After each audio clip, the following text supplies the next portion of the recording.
Alright guys, welcome back to another video. Today we are going to be talking about what if Batman fought in the UFC and could he? If you guys don't know what the UFC is, it's the biggest mixed martial arts organization in the entire world. And if you don't know what that is still, it produced guys like Conor McGregor and guys like John Bones Jones. So first off, let's talk about what weight Batman would be fighting at, or Bruce Wayne. So in the comics, Batman is 210 pounds and he's 6 foot 2 inches tall. Now in real life, he would probably be much heavier than 210 pounds, but we're just going to go with that. So if he's 210 pounds, he could just cut 5 pounds of water and just be at light heavyweight. But there's one problem with that. He's going to be in the USADA drug testing pool. And I do not care what anyone says.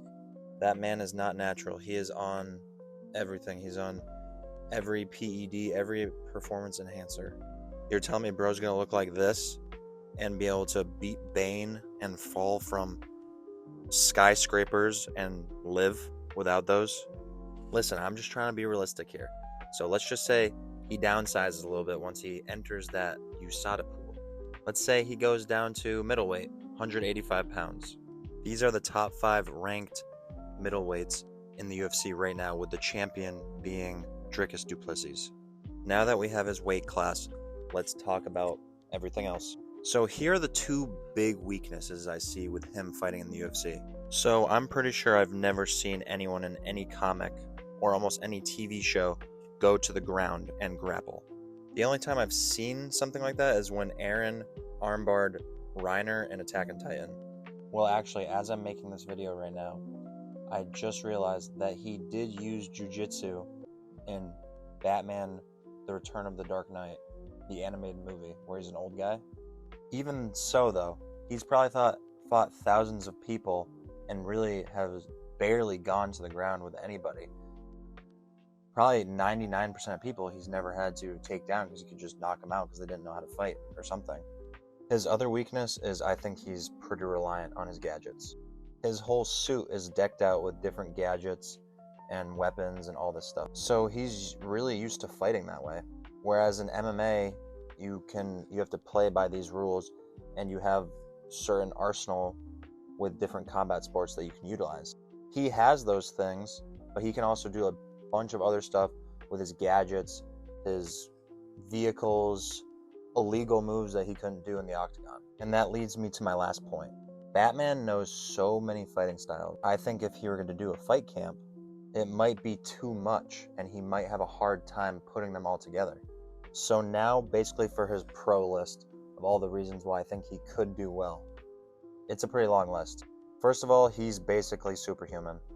Even without any performance-enhancing drugs, he could still have more power than anyone else on the planet, faster, stronger, everything.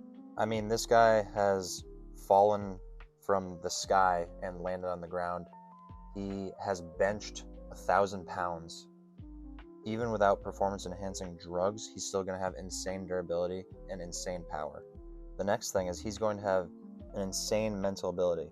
Fighting in the octagon against the strongest and best fighters in the entire world is one thing, but doing that to the strongest people from every other planet is a completely different thing. Batman is a master planner as well. I think if you give him a fight camp and he watches tape and knows who his opponent's going to be, I think watching tape is going to be his best friend. I think that his cornermen are going to be almost unmatched as well.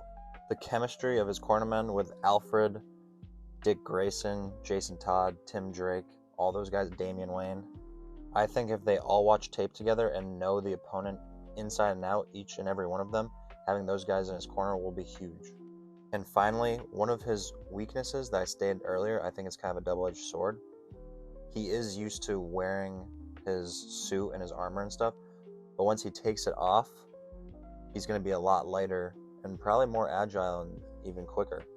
And finally, not to mention the money that he has, the sources he's going to have to be able to fight in that 6-week camp. He's going to have the best coaches, the best recovery, everything. So, how do I think Batman would do in the UFC? And we're talking pretty much as is. We give him a 6-week fight camp, and that's it. He doesn't get to train his ground game for a few years or anything like that. I think if you give him 6 weeks, there's a good chance he could be a top 3 guy at middleweight or even the champ. Now, this is just my opinion, and it's not even because I think he'd be technically a better fighter than them. I think his physical abilities are just so overpowering.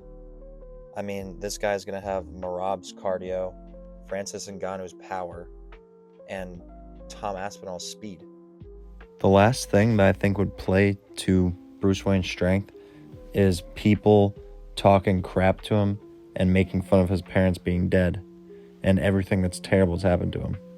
It would actually be a really cool comic idea if Batman bought the UFC and he trained with the fighters to help him get ready to go out and, fight in the DC universe. Well, guys, that's the video. Let me know what you think of the video. If you think I'm right, how far you think he'd make it, what his pros are of a fight like that, or the cons are of his fight like that. But if you guys made it this far, really appreciate you guys watching. If you didn't, I'm just glad you clicked on it. So, see you guys in the next one. I'm just coming back for fun, because it's great being alive with you. Good reason.